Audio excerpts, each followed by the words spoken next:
Elle devient hors la loi pour protéger sa petite fille de son père. Je vais vous raconter l'histoire de Séverine et franchement cette histoire elle m'a fait pleurer. Séverine, c'est une maman de 2 enfants, dont une petite fille qui à l'époque des faits a 6 mois seulement.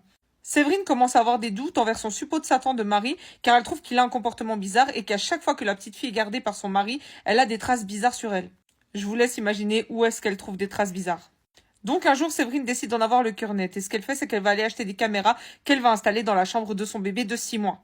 Ce jour-là, son mari doit garder la petite fille, elle sort de la maison et à peine 2 minutes après qu'elle soit sortie de la maison, elle voit sur les caméras son mari se précipiter avec la petite fille dans les bras, dans la chambre, la poser et aller chercher des jouets. Des jouets, vous avez compris de quoi je parle ou pas? On parle là de jouets pour adultes. Elle l'appelle donc les gendarmes qui débarquent et prennent le mari en flagrant délit. Donc elle a des images caméras plus un flagrant délit par la police. Eh ben devinez quoi, il fera 48 heures de garde à vue et sortira. Ensuite, sa plainte sera classée sans suite. Une plainte classée sans suite alors qu'il y a des preuves matérielles à l'encontre de ce monsieur. Et en plus, devinez quoi, comme si c'était pas assez, le mec continue d'avoir un droit de visite.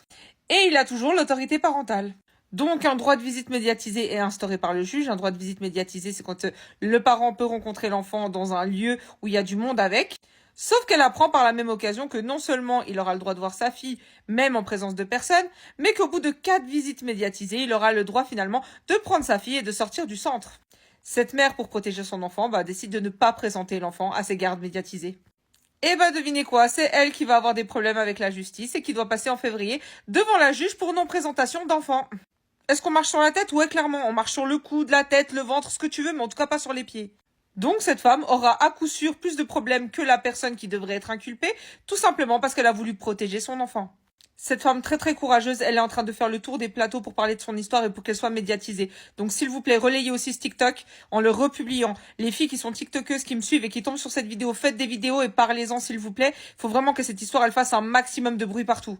En tout cas, tout mon courage et tout mon soutien à cette maman.